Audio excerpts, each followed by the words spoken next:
Today's tip of the week is property inspections have limits. Okay, Carly, you want to lead off on that one? Sure.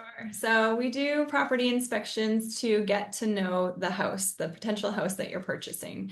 It's part of the due diligence process. An inspector goes in and will look at everything that they can see. So they're not going in behind the walls, but they are looking at every inch of the house to give you information on the house. Yeah, you know what? We just did a deal out in Chestermere. We were selling a property and they did the home inspection and the realtor came back and he wanted everything but the kitchen sink. And you know what? At the end of the day, we had to put our foot down and say, no, you're buying this property. You know what it looked like when you viewed the property. You can't use the home inspection and ask for every single thing. And when I'm saying every single thing, he even wanted doors in the bedrooms trimmed at the bottom so there would be airflow going in underneath. Little things like that when there's no problems. They even said there was a leak in the kitchen sink. If there is a leak, an active leak, yes, that has to be fixed. But my clients actually went over there, turned the water on for like 20 minutes, and there was no leak. So in the end, they didn't have to feel the need to fix it.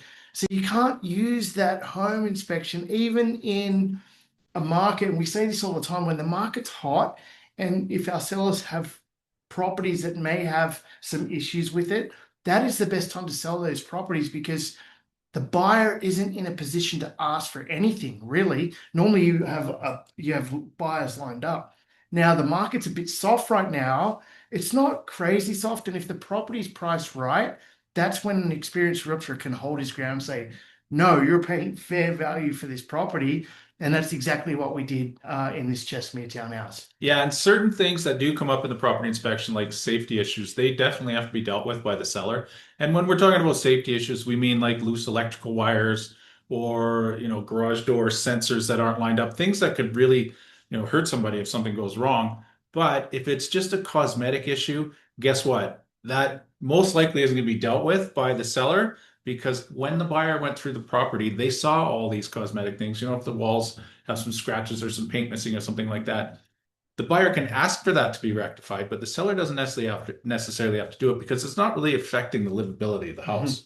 Yeah, and just to add on to that, we're seeing furnaces come up, especially if how old can some of these furnaces be? Like 20, The older 20 furnaces that are 50, 60 years old, if they're running fine and they've been maintained all along and the filter's been changed and they've been cleaned, guess what? Those things can last forever.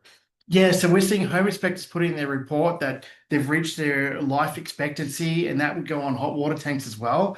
And at the end of the day, you have to stand your ground and say, if there's been no problems with the furnace or the hot water tank, you don't have to change it. It's not a seller's responsibility to give a brand new hot water tank or furnace to the buyer. They know what they're buying, especially if they're paying fair market value for a property. If the furnace is 20, 30 years, so be it.